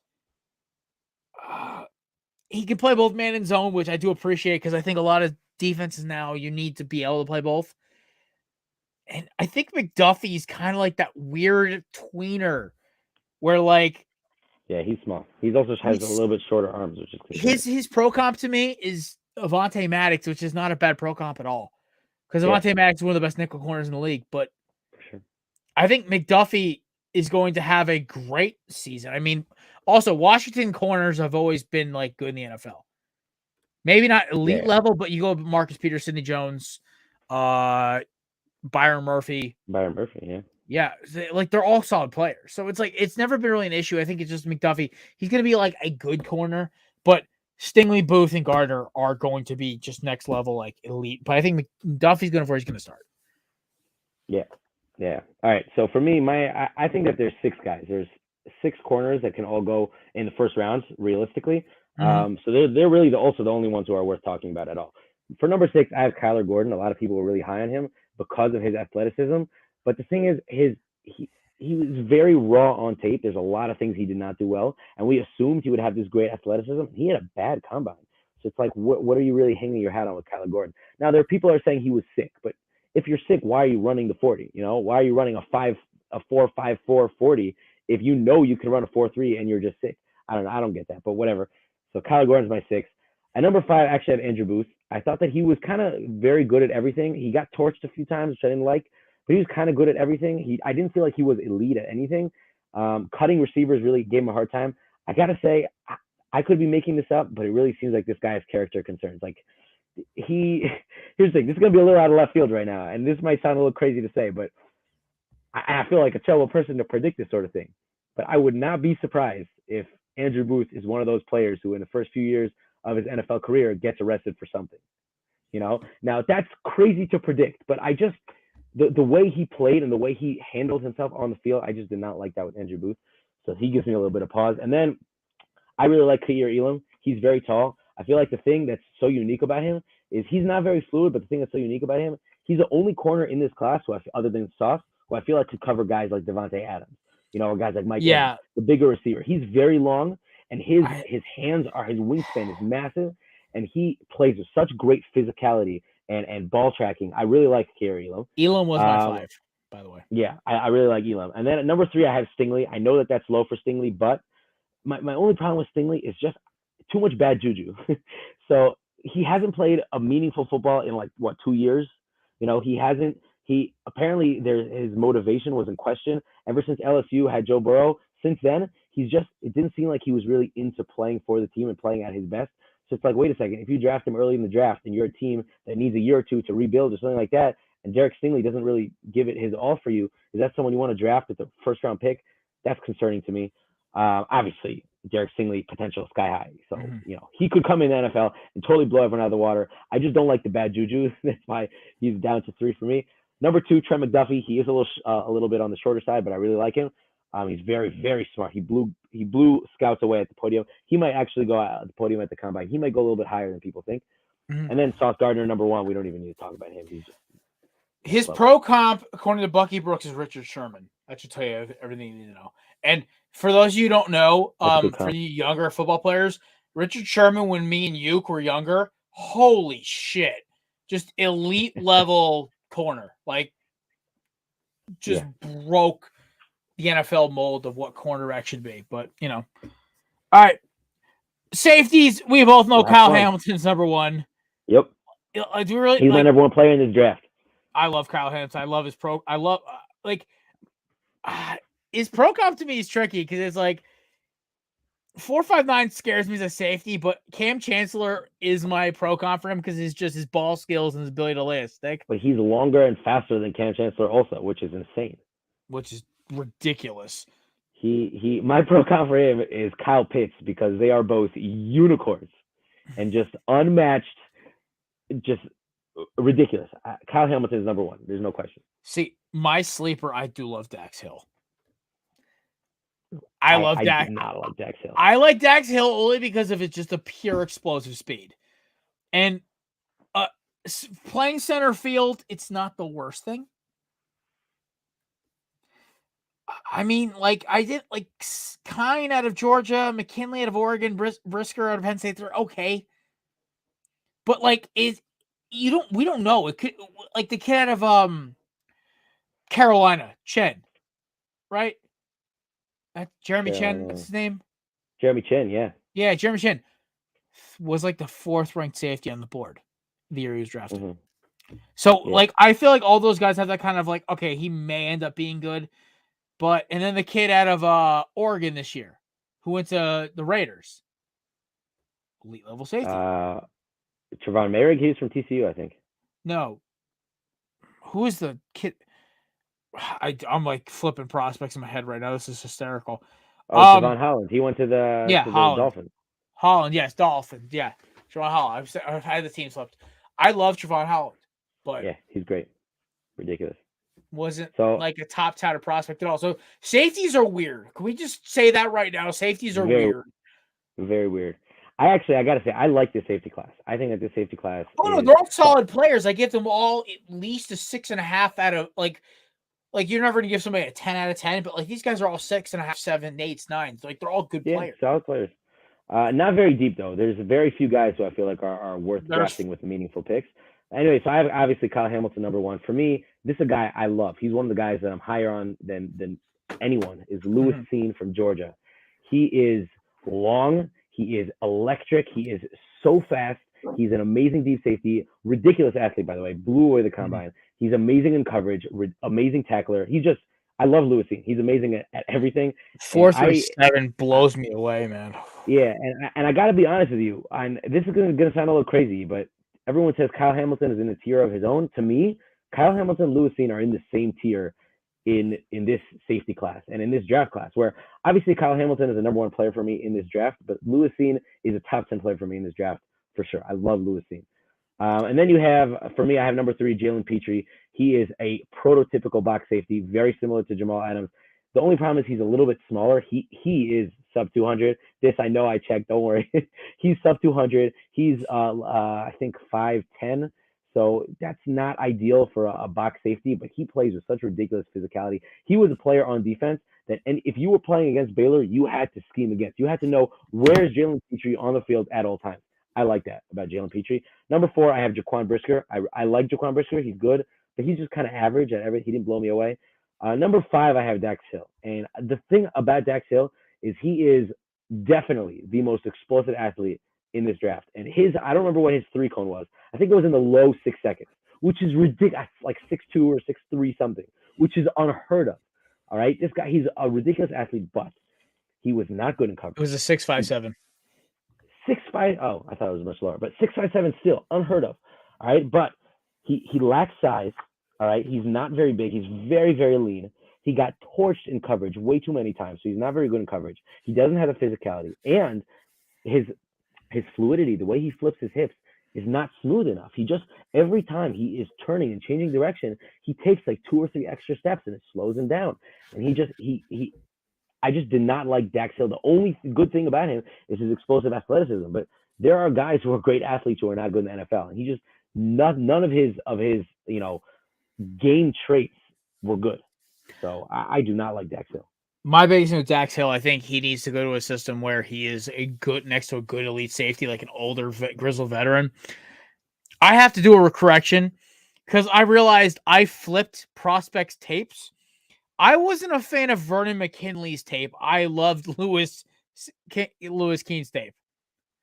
I messed that up. I flipped them both because, the dreadlocks and everything else that I just was complete like when I was at the safeties, it was like midnight and I was half asleep. So I'm going back and I have his tape on my other screen right now.